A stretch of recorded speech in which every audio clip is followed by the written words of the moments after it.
Hello everyone. आज के इस वीडियो में है क्लास 10th की राजस्थान जीके के लिए राजस्थान बोर्ड अजमेर द्वारा प्रकाशित बुक राजस्थान का इतिहास एवं संस्कृति की बुक का अध्याय नंबर 6, जिसका नाम है स्थापत्य एवं शिल्प में विविध आयाम। मानव संस्कृति के इतिहास में स्थापत्य का अपना अलग स्थान है। स्थापत्य एक ऐसी श्रृंखला है जो सदियों की बिछी हुई कड़ियों को जोड़कर देश और समाज की वास्तविक सांस्कृतिक तस्वीर को प्रस्तुत करती है। पाक व आद्य इतिहास की संस्कृतियां के ज्ञान हेतु स्थापत्य की भूमिका अतुलनीय। किसी भी देश की प्रगति का समुचित अध्ययन बिना स्थापत्य की विविध परतों का तथा खंडहरों के अध्ययन के नहीं हो सकता। यदि हम राजस्थान की बात करें तो राजस्थान की विशेष भौगोलिक परिस्थिति ने यहाँ के स्थापत्य को प्रभावित किया है। नगर, महल, परकोटे, किले या जलाशयों के निर्माण में उपयोगिता के साथ मजबूती का पूरा ध्यान रखा गया है। सबसे पहले है नगर विन्यास, स्थापत्य एवं भवन शिल्प।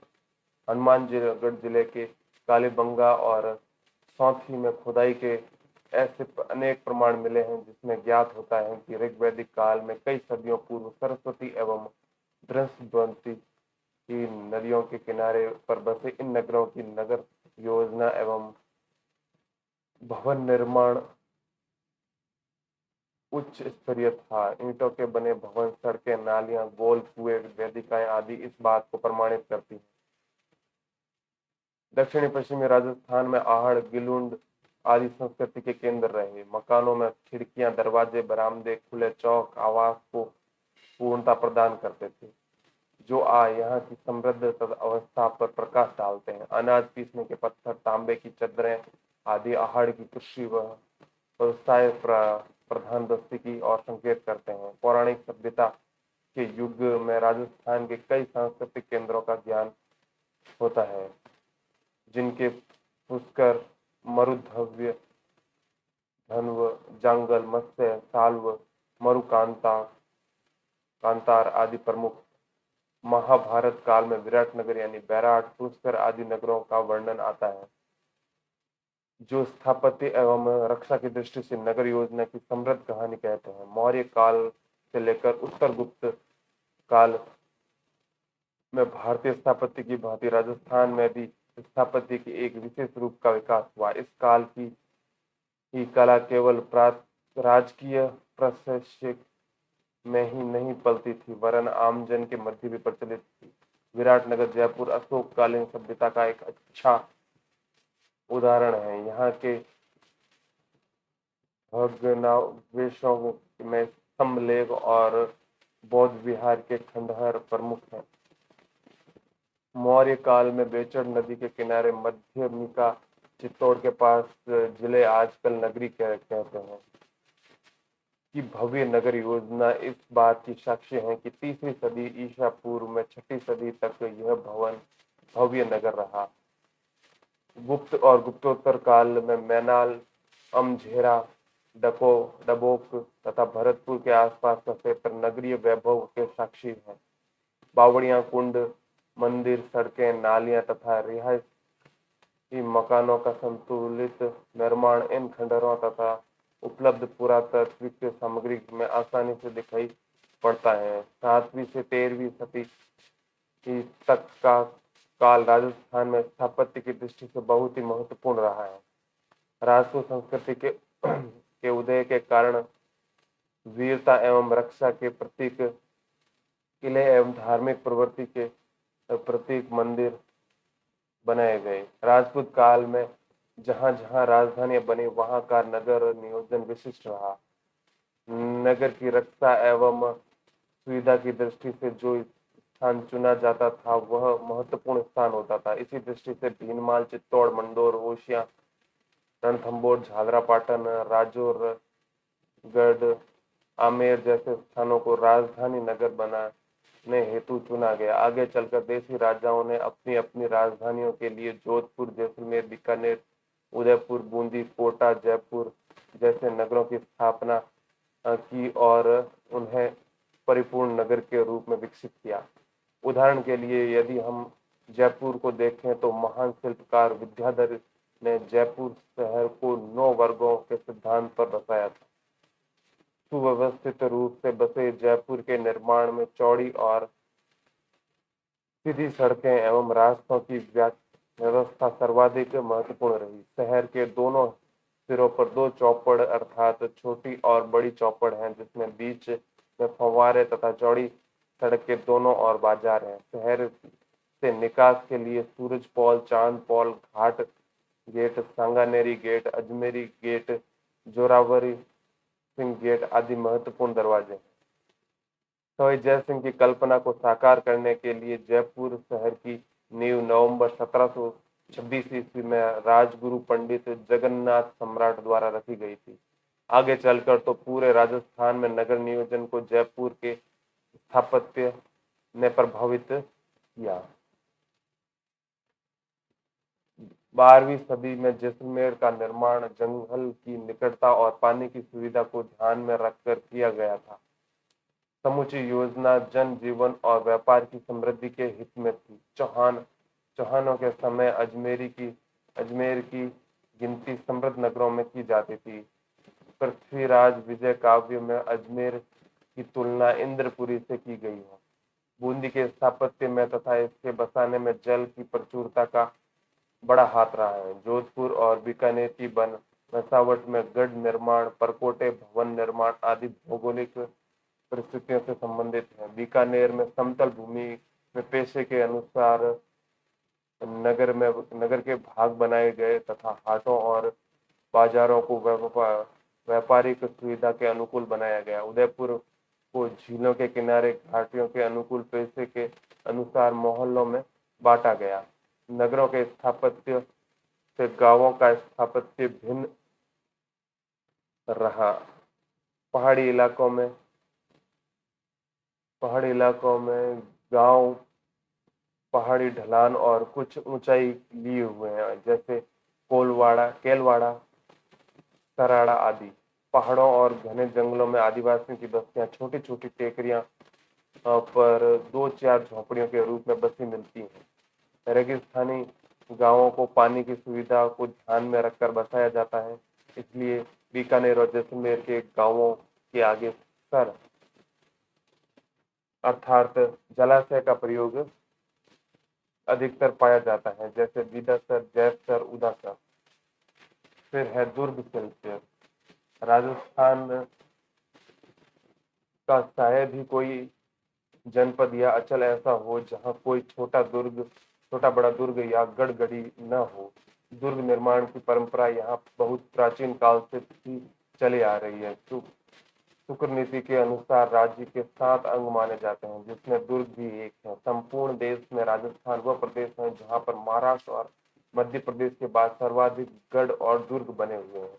यहाँ राजाओं व सामंतों ने अपने निवास, सुरक्षा सामग्री संग्रह, आक्रमण के समय अपनी प्रजा को सुरक्षित रखने, पशु धन बचाने के लिए और संपत्ति को छीनने के लिए छिपाने के लिए दुर्ग बनाए। राजस्थान में दुर्गों के स्थापत्य के विकास का प्रथम उदाहरण कालीबंगा की खुदाई में मिलता है। कालांतर में मौर्य, गुप्त तथा परवर्ती युग में दुर्गों के निर्माण के निश्चित आधार दिखाई पड़ते हैं। इस समय दुर्ग निर्माण में मंदिरों तथा जलाशयों को प्रधानता दी जाने लगी। दुर्ग राजपूत काल में राजस्थान में बने दुर्गों में भाटियों का सोनारगढ़, अजय राज चौहान का गढ़बीठड़ी तारागढ़ अजमेर और कुंभा का मांडलगढ़ आदि उल्लेखनीय है। तराइन के दूसरे युद्ध में पृथ्वीराज चौहान की पराजय के बाद दिल्ली में तुर्क अफगान शासन की स्थापना हुई, जिसका प्रभाव राजस्थान के दुर्ग स्थापत्य पर भी पड़ा। 13वीं सदी के बाद दुर्ग बनाने की परंपरा के एक नया परिवर्तन दिखाई देता है। इस काल में दुर्ग निर्माण में सुरक्षा का विशेष ध्यान रखा गया। अब दुर्ग वहां बनाए जाने लगे जहां ऊंची ऊंची पहाड़ियां हो और तथा जो ऊपर से चौरस हो।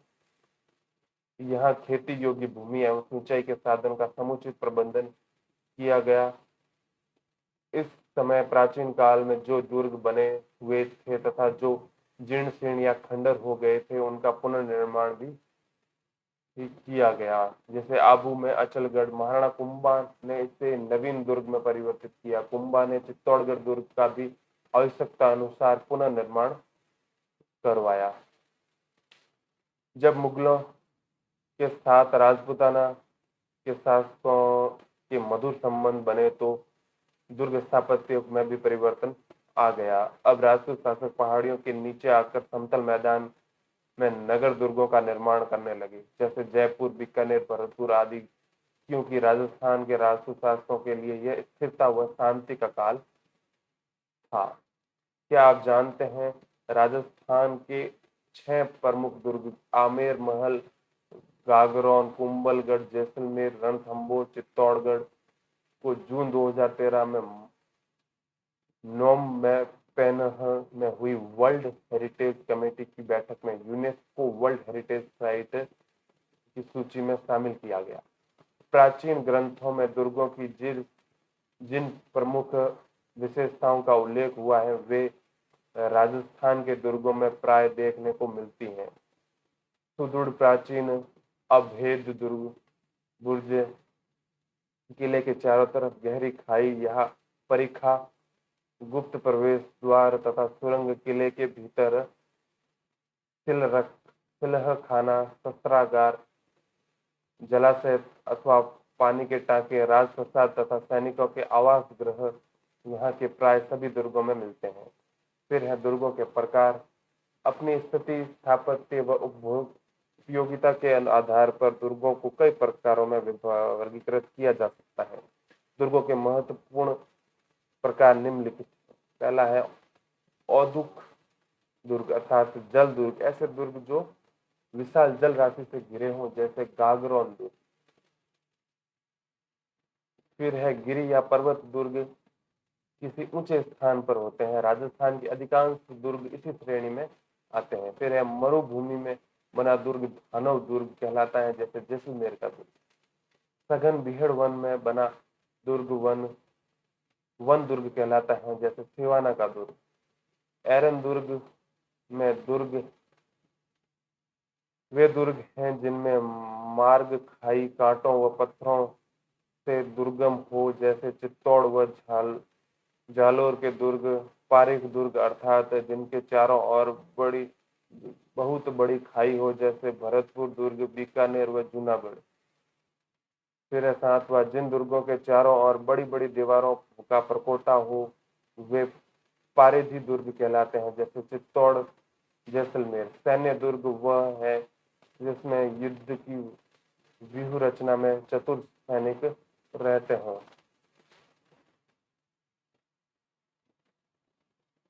फिर है सहाय दुर्ग में सूरवीर एवं सदा अनुकूल रहने वाले बांधव लोग निवास करते हैं।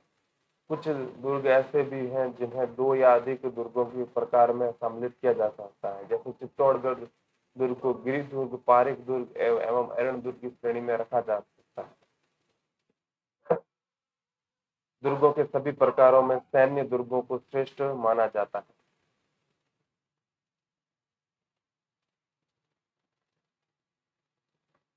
चित्तौड़गढ़ दुर्ग सहित राजस्थान के कई दुर्गों को सैन्य दुर्ग की श्रेणी में रखा जाता है। राजस्थान के प्रमुख दुर्ग देखें तो सबसे पहले आता है चित्तौड़गढ़ दुर्ग। गिरी दुर्गों में राजस्थान का गौरव चित्तौड़ का किला सबसे प्राचीन और प्रमुख है। दिल्ली के से मालवा और गुजरात जाने वाले मार्ग पर स्थित होने के कारण प्राचीन और मध्यकाल में इस किले का विशेष सामरिक महत्व था। यह है चित्तौड़गढ़ का दुर्ग। मेवाड़ के इतिहास ग्रंथ वीर विनोद के अनुसार मौर्य राजा चित्रांग या चित्रागंद ने यह किला बनवाकर अपने नाम, इसका नाम चित्रकोट रखा था, जिसका परिवर्तित नाम चित्तौड़ है। मेवाड़ के गुहिल राजवंश के संस्थापक बप्पा रावल के अंतिम मौर्य शासक मान मौर्य को पराजित कर 8वीं शताब्दी ईस्वी में लगभग चित्तौड़ पर अधिकार कर लिया। अलाउद्दीन खिलजी ने इस दुर्ग पर अधिकार कर इसका नाम खिरजाबाद रख दिया। यह दुर्ग एक पठार पर स्थित है जिसे मैसा का पठार कहते हैं। यह किला अब किलों का सिरमौर समझा जाता है। चित्तौड़गढ़ के लिए यह उक्ति प्रचलित है, गढ़ तो चित्तौड़गढ़, बाकी सब गढ़िया। चित्तौड़ के किले में इतिहास के 3 प्रसिद्ध साके हुए। पहला सन 1303 ईस्वी में अलाउद्दीन खिलजी के समय, दूसरा 1534 में गुजरात के शासक बहादुर शाह के समय तथा तीसरा 1567 ईस्वी में अकबर के आक्रमण के समय हुआ था। रानी पद्मिनी के जौहर, वीर जयमल राठौड़ और फत्ता सिसोदिया के पराक्रम और बलिदान का साक्षी चित्तौड़ का किला इतिहास में अपना कोई शानी नहीं रखता।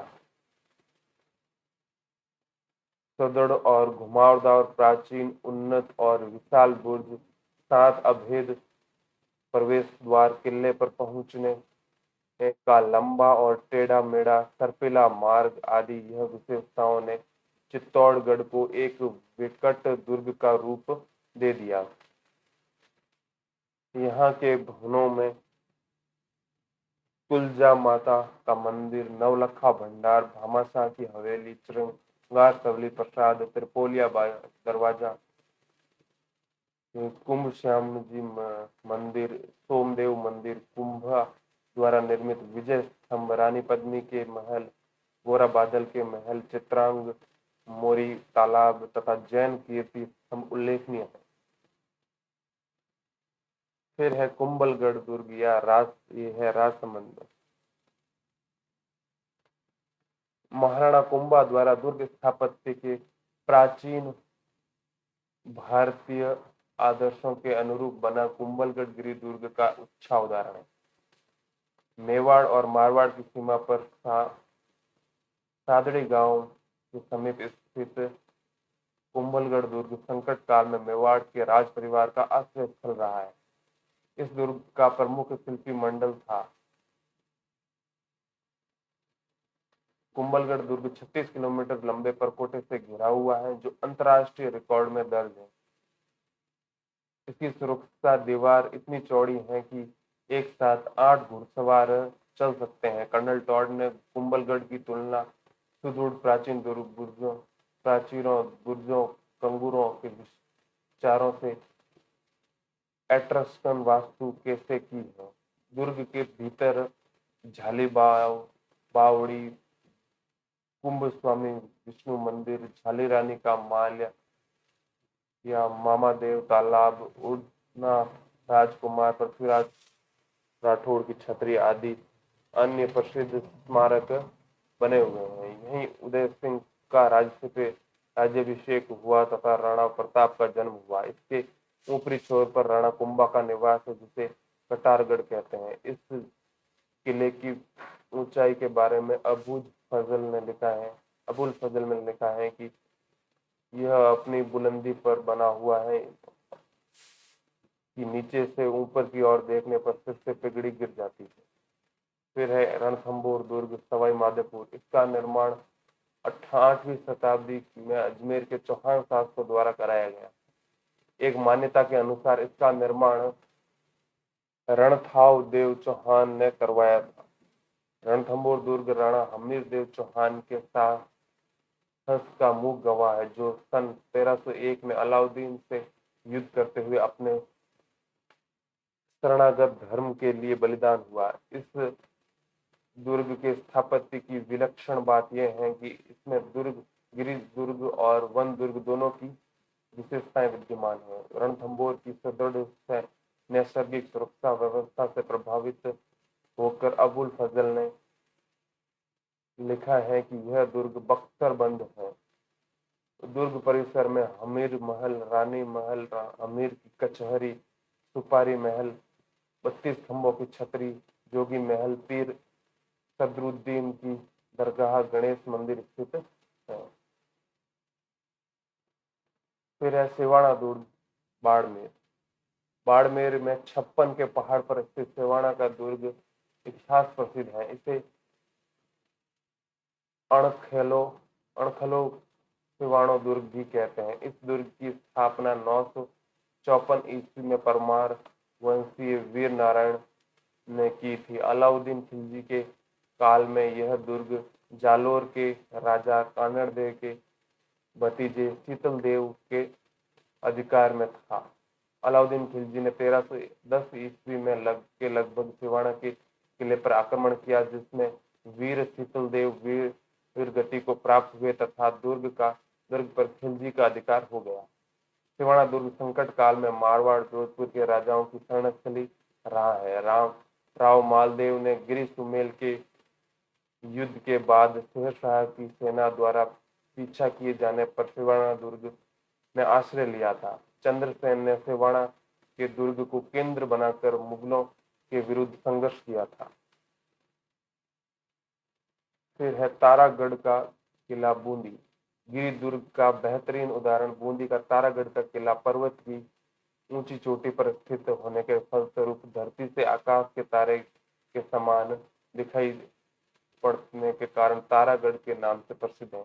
इस किले का निर्माण 14वीं शताब्दी के राव बर सिंह ने मेवाड़, मालवा और गुजरात की ओर से संभावित आक्रमणों से बूंदी की रक्षा करने के लिए करवाया था। वीर विनोद के अनुसार महाराणा क्षेत्र सिंह 1364 से लेकर 1382 ईस्वी बूंदी विजय करने के प्रयास में मारे गए थे। उनके पुत्र महाराणा लाखा काफी प्रयत्नों के बावजूद भी बूंदी पर अधिकार न कर सके और उन्होंने मिट्टी पर नकली दुर्ग बनवा उसे ध्वस्त कर अपनी प्रतिज्ञा पूरी की। लेकिन नकली दुर्ग की रक्षा के लिए भी कुंभा हाड़ा ने अपने प्राणों की बाजी लगा दी। तारागढ़ में बने राजमहल स्थापत्य कला के उत्कृष्ट उदाहरण। बूंदी के राजमहलों की सबसे प्रमुख विशेषता यह है कि इसके भीतर अनेक दुर्लभ और जीवंत भित्ति चित्रों के रूप में कला का एक अनमोल खजाना विद्यमान है। विशेषकर महाराव उमेश सिंह के शासनकाल में निर्मित चित्रशाला बूंदी चित्र शैली का सुंदर उदाहरण प्रस्तुत करती है। 84 खंभों की छतरी, शिकार बुर्ज, फूल सागर, नवल सागर, सरोवर व गर्भ गुंजन तोप बूंदी दुर्ग के वैभव को प्रकट करते हैं। फिर है नाहरगढ़ का किला जयपुर। जयपुर में अरावली पर्वत श्रृंखला की पहाड़ी पर स्थित नाहरगढ़ के किले का निर्माण सवाई जय सिंह ने मराठा आक्रमणों से बचाव के लिए करवाया था। इस किले को सुदर्शनगढ़ भी कहते हैं। इसका नाहरगढ़ का नाम नाहर सिंह भूमिया के नाम पर पड़ा। ऐसी मान्यता है कि नाहरगढ़ के निर्माण के समय झुंझार नाहर सिंह ने किले के निर्माण में विंध्य उपस्थित किया। जब तांत्रिक रत्नाकार पौंडरिक ने नाहर सिंह बाबा को अन्यत्र जाने के लिए राजी कर लिया तो उसका स्थान आंबागढ़ के निकट एक चौबुर्जी गढ़ी में स्थापित कर दिया, जहां वे आज भी लोक देवता के रूप में पूजे जाते हैं। नाहरगढ़ में सवाई माधोपुर ने अपनी 9 पासवानों के लिए एक जैसे 9 महलों का निर्माण करवाया था।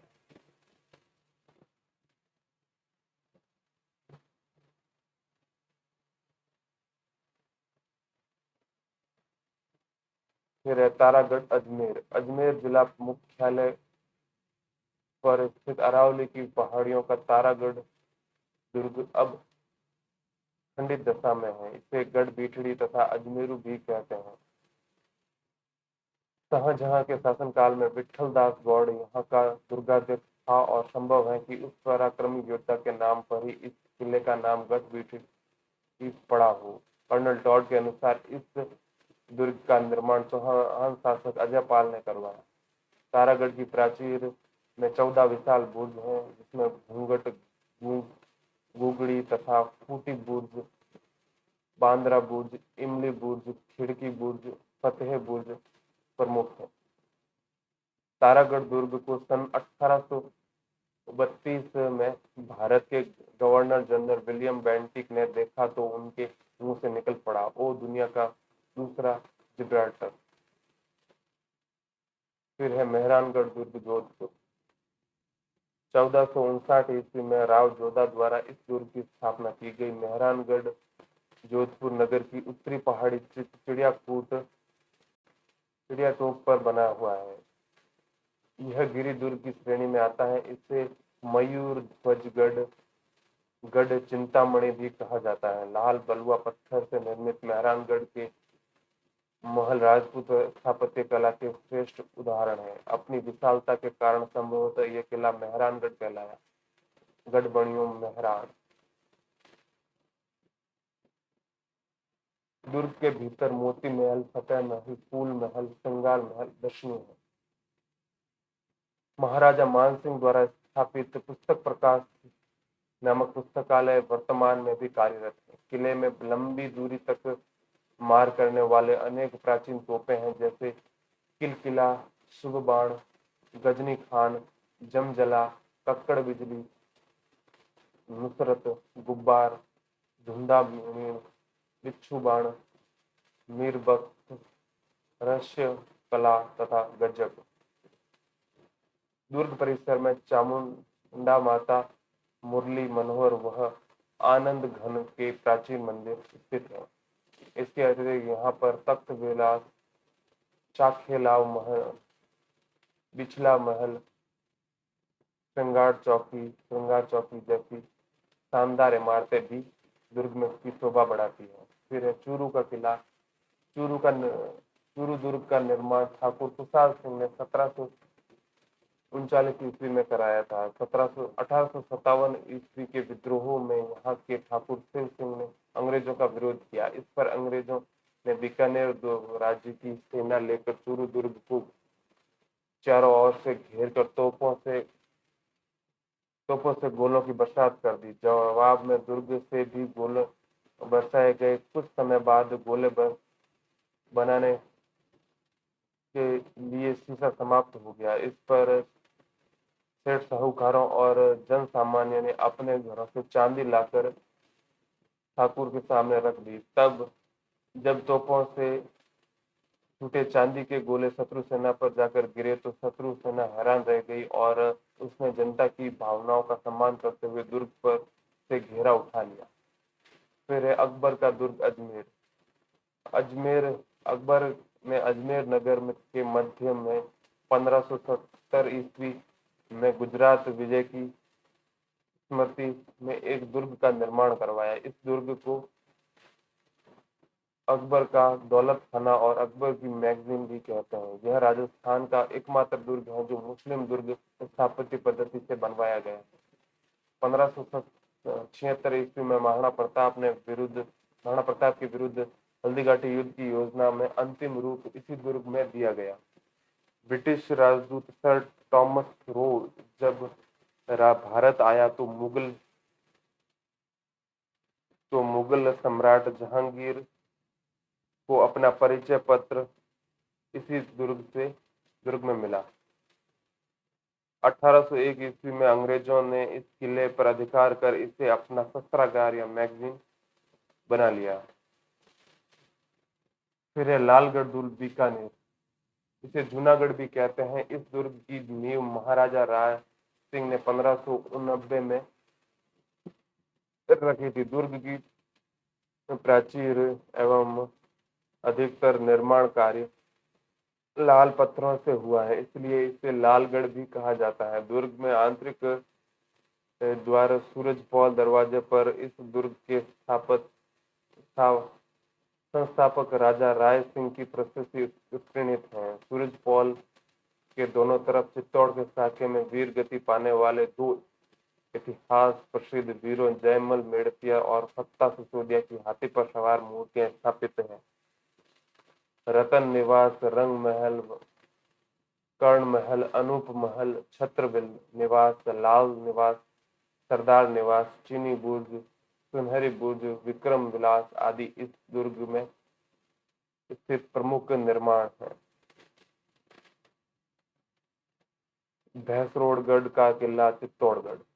चंबल और बामनी नदियों के समंग स्थल पर स्थित यह किला 3 ओर से पानी से घिरा है। यह दुर्ग जल दुर्ग की श्रेणी में आता है। कर्नल टॉड के अनुसार इस किले का निर्माण भैंसा शाह नामक व्यापारी तथा रोड़ाचारण ने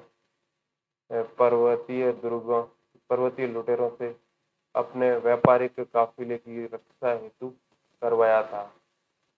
तोड़ तोड़ शाखा के परमारों, राठौड़ों, शक्तावतों और चूड़ावतों के अधिकार में रहने के बाद सहस्रोड़गढ़ हाड़ाओं को मिला, पर अधिकांशतः यह मेवाड़ के अधिकार में ही रहा। इसे राजस्थान का वेल्लोर भी कहा जाता है।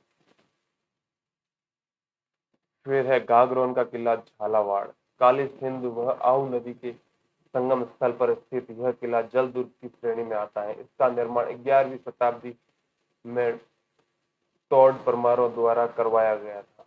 इसके नाम पर टॉडगढ़ या उनके नाम पर यह टॉडगढ़ या धुलरगढ़ कहलाता है।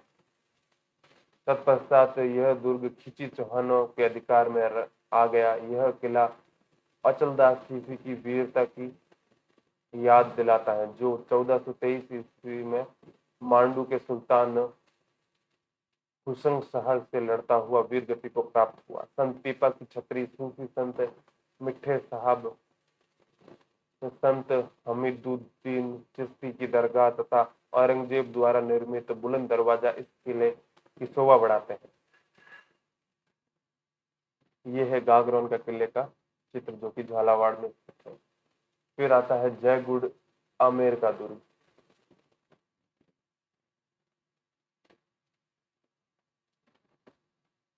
मध्यकालीन भारत की प्रमुख सैनिक इमारतों में से एक जयगढ़ दुर्ग की खास बात यह है कि इसमें तोपें ढालने का विशाल कारखाना था, जो शायद ही किसी अन्य भारतीय दुर्ग में रहा है। इस किले में रखी जय बाण तोप एशिया की सबसे बड़ी तोप है।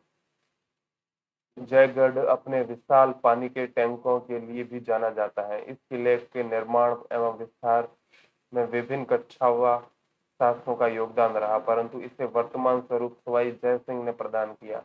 जयगढ़ को रहस्यमय दुर्ग भी कहा जाता है, क्योंकि इसमें कई गुप्त सुरंगें हैं। फिर है जालोर का किला। सोनगिरी पहाड़ी पर स्थित यह किला कुकड़ी नदी के किनारे बसा हुआ है। शिलालेखों के में जालोर का नाम जाबालीपुर और किले का नाम स्वर्णगिरी मिलता है। इस किले का निर्माण प्रतिहार शासकों द्वारा 8वीं सदी में करवाया गया था। किले के भीतर बनी तोपखाना मस्जिद, जो पूर्व में परमार शासक भोज द्वारा निर्मित संस्कृत पाठशाला थी, बहुत आकर्षक है। यहाँ का प्रसिद्ध शासक कानड़ देव चौहान 1305 से लेकर 1311 ईस्वी था, जो अलाउद्दीन खिलजी से लड़ते हुए वीर गति को प्राप्त हुआ। फिर जैसलमेर का किला। राजस्थान की स्वर्णगिरी कहे जाने वाले जैसलमेर के त्रिकुट पहाड़ी पर पीले पत्थरों से निर्मित इस किले को सोनार का किला भी कहा जाता है। इसका निर्माण 1155 ईस्वी में भाटी शासक राव जैसल ने करवाया था। इस दुर्ग के चारों ओर विशाल मरुस्थल फैला हुआ है। इसके बारे में एक कहावत प्रचलित है कि यहाँ पत्थर के पैर, लोहे का शरीर और काठ के घोड़े पर सवार होकर ही पहुंचा जा सकता है। दुर्ग से देखने पर यह किला पहाड़ी पर लंगर डाले एक जहाज जैसा प्रतीत होता है।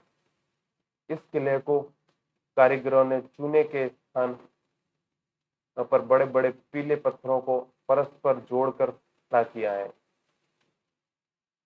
किले के अंदर बने प्राचीन एवं भव्य जैन मंदिर, पार्श्वनाथ और ऋषभदेव मंदिर अपने शिल्प एवं सौंदर्य के कारण आबू के देव तिलवाड़ा जैन मंदिरों की बराबरी करते हैं। किले के महलों में रंग महल, मोती महल, गजविलास और जवाहर विलास प्रमुख है। इस किले की प्रसिद्धि इसके दुर्लभ और प्राचीन पांडुलिपियों के संग्रह के कारण भी है।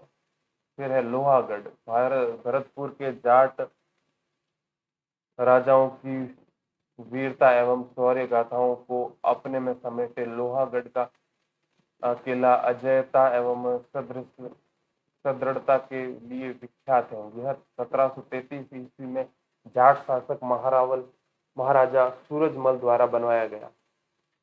लोहागढ़ को पूर्व स्थित में कच्ची गढ़ी को विकसित तथा वर्तमान रूप दिया गया। ये किले के प्रवेश द्वार पर अष्ट धातु से निर्मित कलात्मक और मजबूत दरवाजा आज भी वीरता की कहानी कहता है। इस दरवाजे को महाराजा जवाहर सिंह 1765 में दिल्ली से विजय करके लाए थे। इस किले की अभेद्यता का कारण इसकी चौड़ी दीवारें हैं। किले की बाहरी दीवारें मिट्टी की बनी हैं तथा इसके चारों ओर एक गहरी खाई है। इस खाई में मोती झील से सुजान गंगा नहर का पानी भरा जाता था। अंग्रेज जनरल लॉर्ड लेक ने 1805 ईस्वी में अपनी विशाल सेना और तोपखाने के साथ 5 बार इस किले पर चढ़ाई की, परंतु हर बार वह असफल रहा। किले में किशोरी महल, ज्वार बुर्ज, कोठी खास, वजीर की कोठी, दादी माँ का महल, गंगा मंदिर, लक्ष्मण मंदिर आदि प्रमुख है। उपयुक्त प्रमुख दुर्गों के अलावा बयाना का किला, तीमनगढ़ का दुर्ग, मारवाड़ का सोजत और पुंचामण का किला, पूर्व जयपुर रियासत के सिवाड़, कालख, कांकोड़ और खंडार के किले, हाड़ौती का शेरगढ़, सिरोही का बसतगढ़ का दुर्ग तथा सीकर का लक्ष्मणगढ़ दुर्ग भी अपने स्थापत्य और बनावट के लिए कारण उल्लेखनीय है। फिर है मंदिर शिल्प। राजस्थान स्थापत्य कला वह न केवल नगर निर्माण, भवन एवं दुर्ग निर्माण तक सीमित रही, वरन कला की गति और कला की शक्ति के अनुरूप इसका प्रवेश मंदिरों के निर्माण में भी प्रतिष्ठित हुआ। भारत के मानसिक और राजनीतिक परिवर्तन के साथ कला की प्रगति होती रही। यदि राजस्थान के संदर्भ में चर्चा करें तो राजस्थान में 7वीं सदी से पूर्व जो मंदिर बने, दुर्भाग्य से उनके अवशेष भी प्राप्त होते हैं, जैसे बैराज की मौर्यकालीन गोल बौद्ध मंदिर, नगरी चित्तौड़गढ़ का वैष्णव मंदिर। यहाँ मंदिरों के विकास का काल 7वीं से 10वीं सदी के मध्य रहा। लगभग 8वीं सदी से राजस्थान के जिन क्षेत्रीय शैली का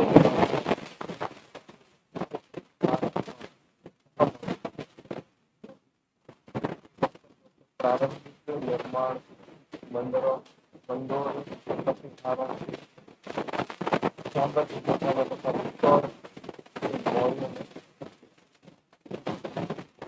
प्रारंभिक दौर लगभग 8वीं सदी एवं 9वीं सदी का प्रारंभिक सर्वाधिक महत्वपूर्ण आधा 12वीं सदी तक जो मंदिर बने उनमें सबसे महत्वपूर्ण पहाड़ी पर सत्या माता के मंदिर के पास बना सूर्य मंदिर और इसके मैदान में बने हरिहर मंदिर एवं महावीर मंदिर। 9वीं सदी के विकास प्रसाद शैली के महत्वपूर्ण मंदिर पाली जिले के आहुआ व बालोतरा के पास खेड़ दोनों लगभग 850 ईस्वी के कर्मों से कामेश्वर एवं रणकपुर की मंदिर लगभग 11वीं सदी के प्रारंभ में उज्जैन प्रसाद शैली का पूर्ण विकास व सोलंकी शैली का प्रारंभ देखने को मिलता है। इस समय का पहला मंदिर व्यवस्था के मंदिर नगर का नीलकंठेश्वर मंदिर है। के पास हर्षनाथ का मंदिर इस समय का सरिस्का के दक्षिण पश्चिम में तो पारा नगर का नीलकंठेश्वर मंदिर भी इस भव्य भूताकार मंदिर है। इन दोनों मंदिरों में हमें गोल स्तंभ मिलते हैं जो आने वाले समय में आम हो गए थे। विजय प्रसाद शैली का अंतिम वह अब सबसे भव्य मंदिर किराणु का सोमेश्वर मंदिर लगभग 1016 ईस्वी है। यह भारत के सबसे अच्छे मंदिर में से करती है।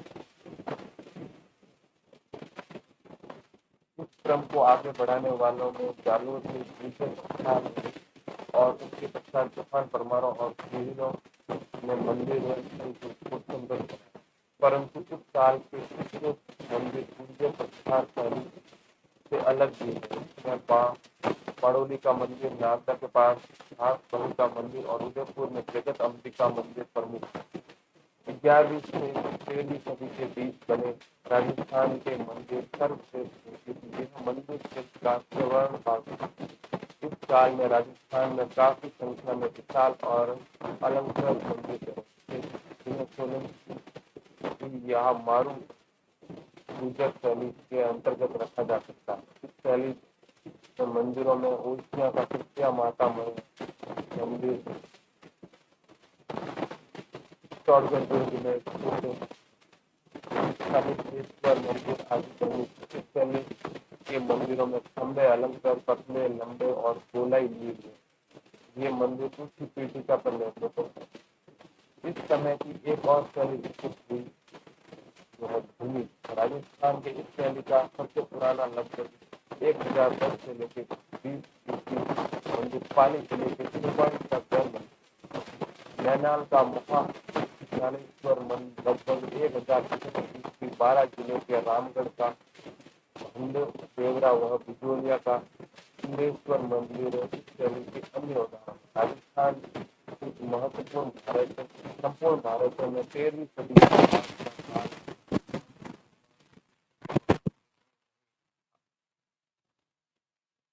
उत्तर भारत में हिमालय पर्वत की निचली श्रृंखलाओं के अलावा शायद राजस्थान ऐसा एकमात्र क्षेत्र था जहां बड़े मंदिरों का निर्माण जारी रहा। इसका श्रेय तत्कालीन राजपूत शासकों को है। इस काल में मंदिरों में उदयपुर के जगदीश जी एकलिंग जी के प्रमुख मंदिर, केशोराय पाटन के मंदिर और आमेर के जगत शिरोमणि मंदिर प्रमुख मंदिर है। यह मंदिर आकार की भव्यता लिए रहे हैं। विशाल एवं कलात्मक मंदिरों को बनाने में समय और धन विलुप्तता के व्यय होता। बाद में धार्मिक असहिष्णुता के कारण मंदिरों को नष्ट भ्रष्ट किए जाने के कारण प्राय इनका निर्माण बंद हो गया। ऐसे मंदिरों के बजाय 16वीं-17वीं सदी के बाद हवेली शैली में मंदिरों के निर्माण की बहुलता रही।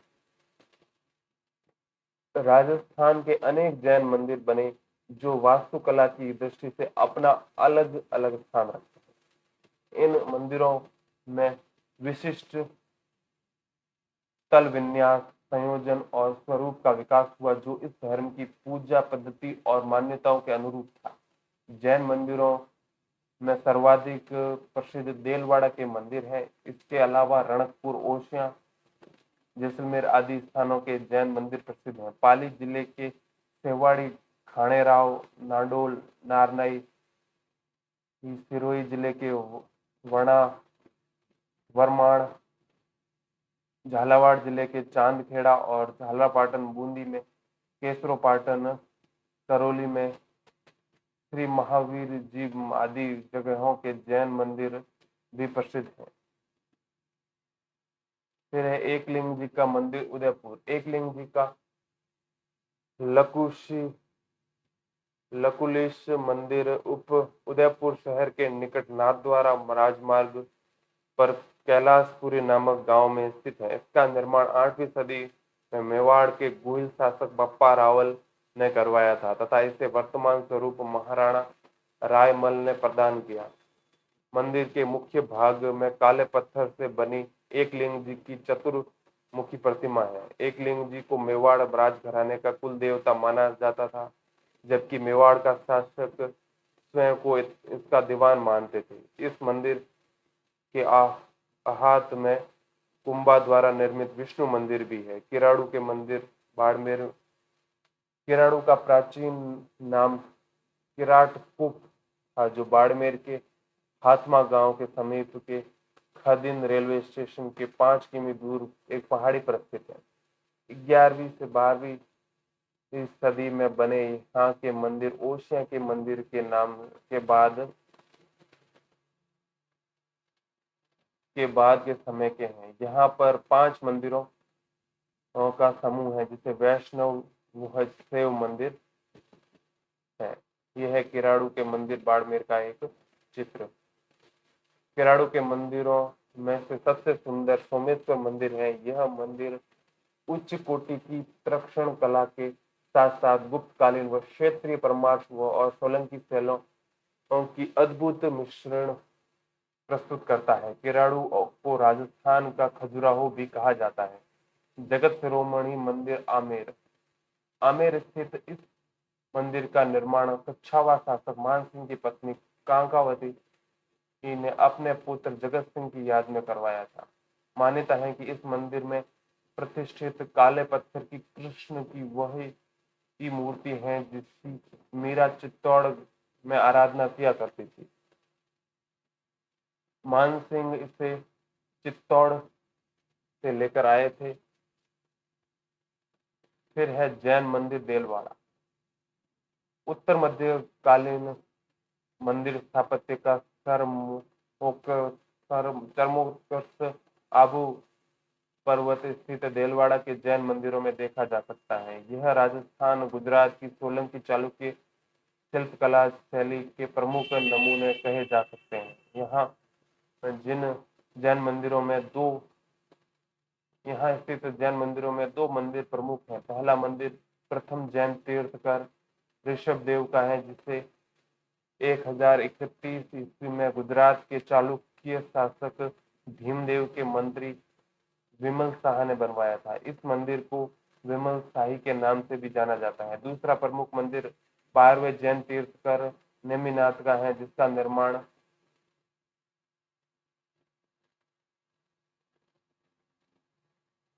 जिसका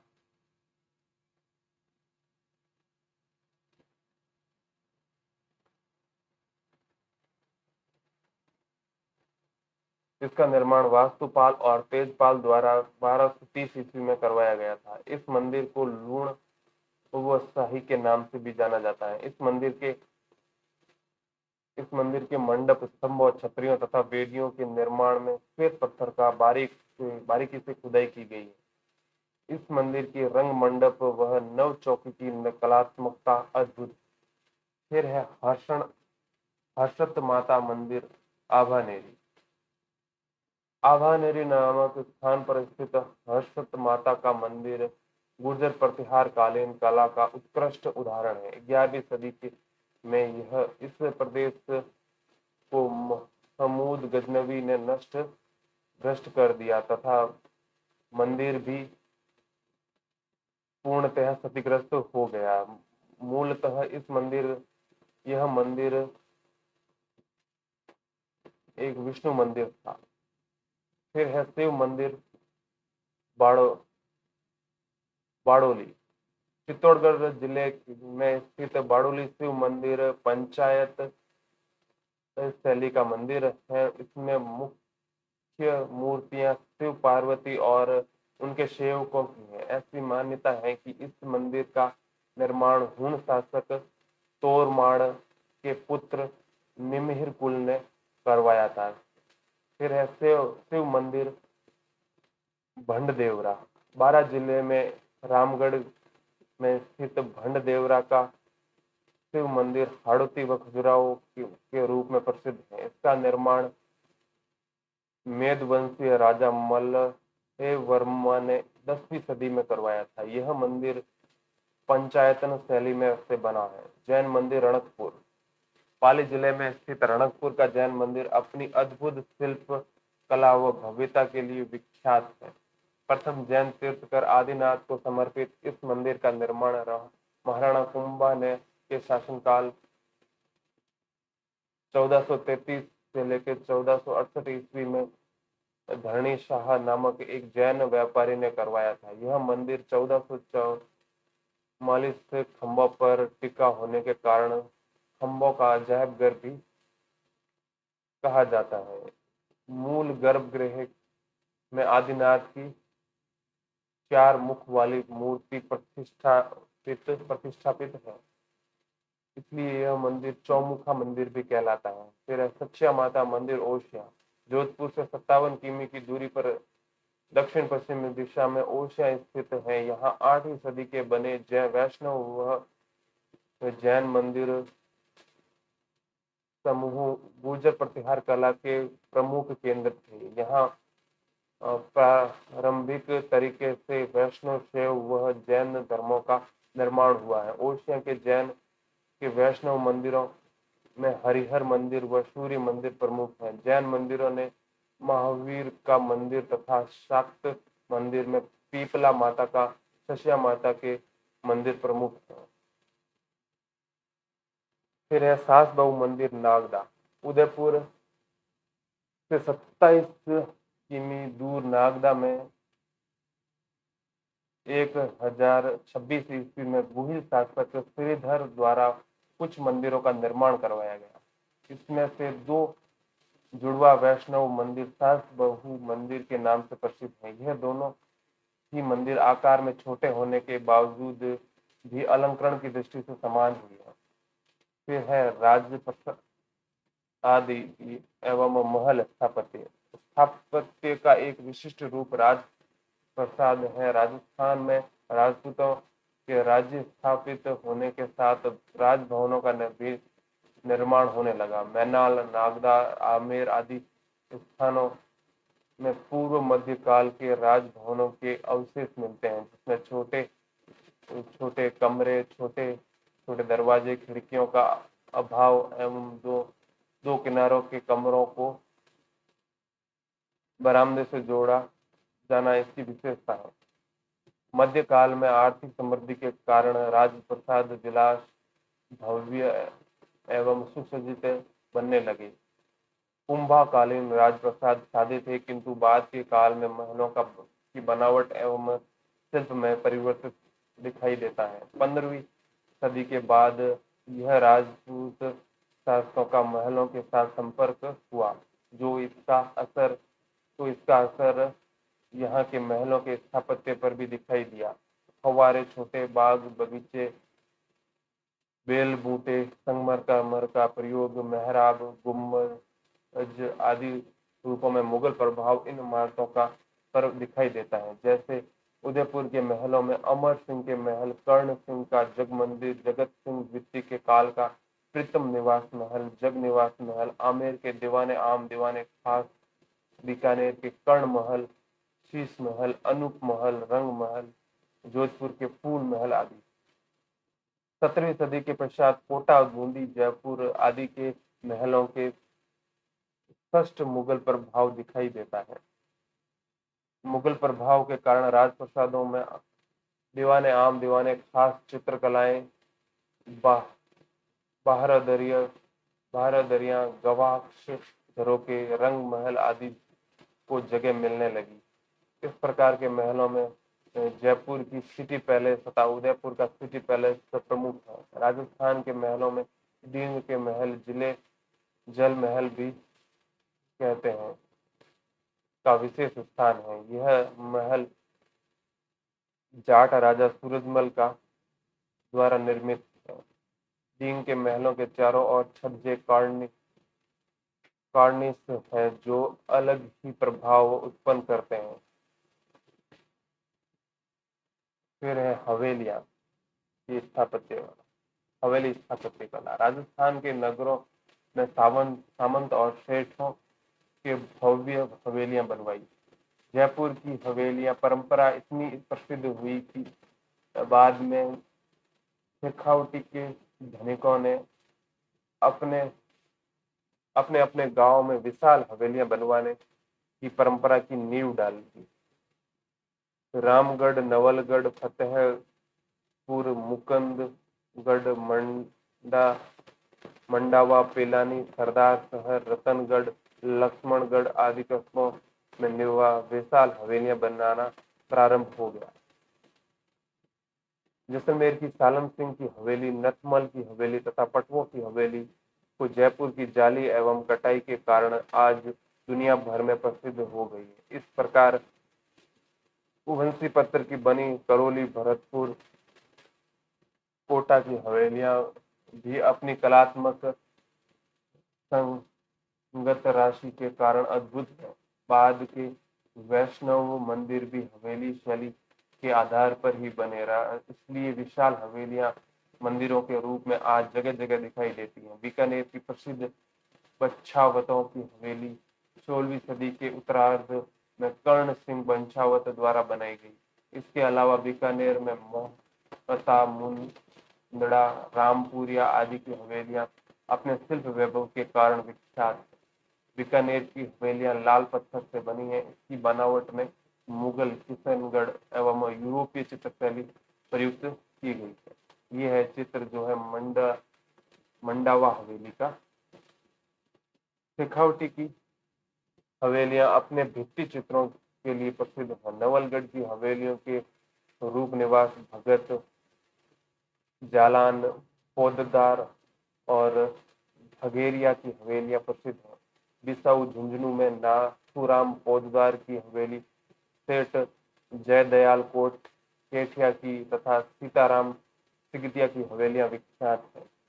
ढूंढलो झुंझुनू में सेठ लालचंद गोयनका, मुकुंदगढ़ झुंझुनू में सेठ राधाकृष्ण एवं केसरदेव कानेड़िया की हवेलियां, चिन्हवा झुंझुनू में बगड़िया की हवेलियां, महनसर झुंझुनू की सोने चांदी की हवेलियां, श्री माधोपुर सीकर में पंसाई की हवेलियां पर सुप्रसिद्ध है।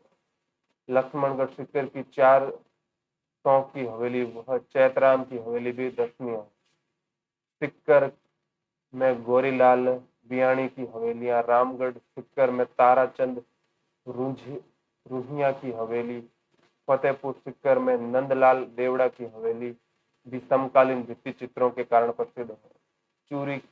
चूरू की हवेलियों में राम जी का कमरा, राम निवास गोयनका की हवेली, मंत्रियों की हवेलियां इत्यादि विख्यात है। जोधपुर के बड़े मियाँ की हवेली, पोखरण की हवेली, राखी हवेली, टोंक की सुनहरी कोठी, जयपुर उदयपुर में बागोर की हवेली, जयपुर में नाटाणियों की हवेली, रत्नाकर पुंडरीक की हवेली, पुरोहित प्रताप नारायण जी की हवेली इत्यादि हवेलियां स्थापत्य के विभिन्न रूप दिखाई देते हैं।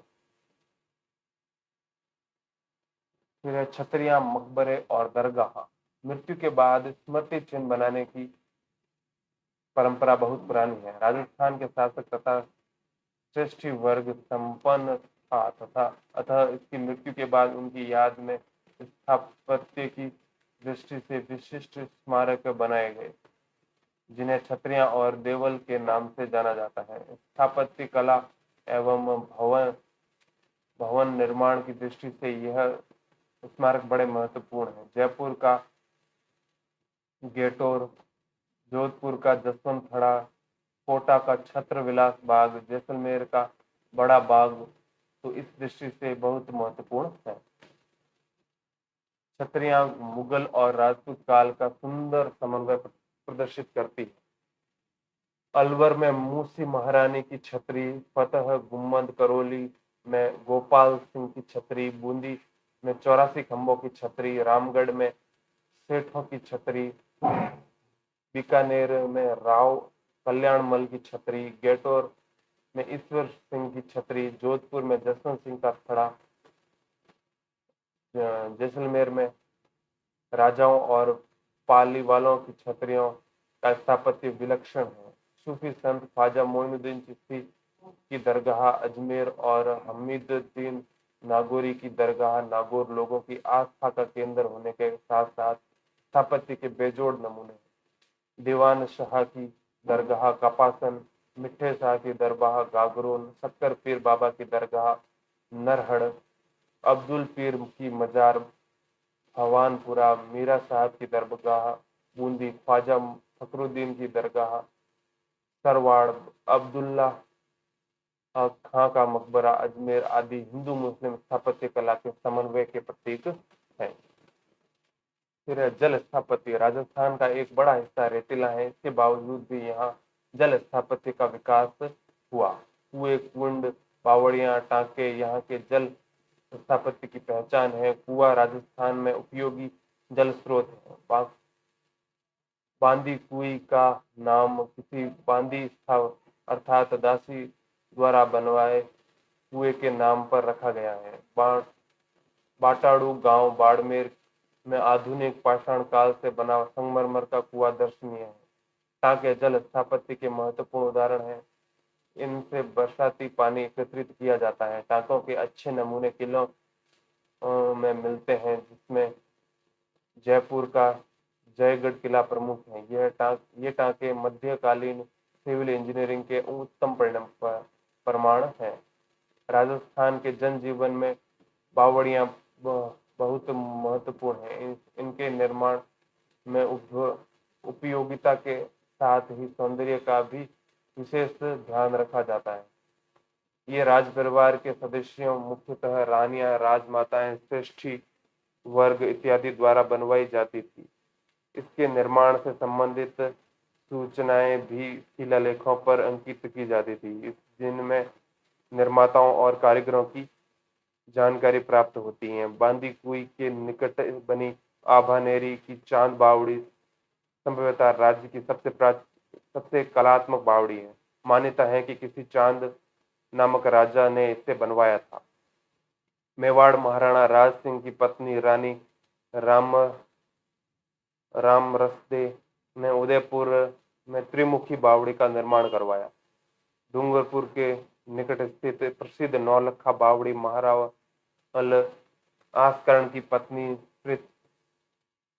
प्रेमल देवी ने बनवाई थी। बूंदी में स्थित रानी जी की बावड़ी का निर्माण बूंदी के शासक अनिरुद्ध सिंह की पत्नी नाथावत ने 1699 ईस्वी में करवाया था। राजस्थान के दक्षिणी पश्चिमी भागों में बड़े बड़े तालाब भी रखे हैं, जो अपने प्रकार के स्थापत्य पर रोशनी डालते हैं। चूंकि ये भाग अधिकांशतः पहाड़ी है, अतः वहां दो पहाड़ों के बीच के स्थान को रोककर धूल और पत्थरों का बांध बना दिया जाता था। बांध को आगे से सीढ़ियों से तालाब तक जोड़ दिया जाता था। बांध पक्का बनाया जाता था। इसके नीचे कुछ वृक्षों की पत्तियों लगा दी जाती थी और इन्हें पक्के बांध से जोड़ दिया जाता था। इस प्रकार के बांधों में पिछोला, उदयपुर, गैर सागर, डूंगरपुर, राजसमंद, राजनगर और जय संबंध ढेबर बड़े प्रसिद्ध हैं। इसके निर्माण में यही पद्धति 11वीं सदी से 17वीं सदी तक काम ली गई है। इन बांधों में राजसमंद का बांध विशिष्ट है। इसे दुष्काल में पीड़ित जनता को राहत देने के लिए बनाया गया था। इस बांध पर 9 चौकी नामक 3-3 भाग वाली 3 छतरियां बनाई गई है, जो तक्षण कला की दृष्टि से अनुपम है। इसी के साथ यह अध्याय यहीं समाप्त होता है। इसके बाद हम इसका नेक्स्ट चैप्टर पढ़ेंगे नेक्स्ट वीडियो में। तब तक के लिए धन्यवाद। Thank you.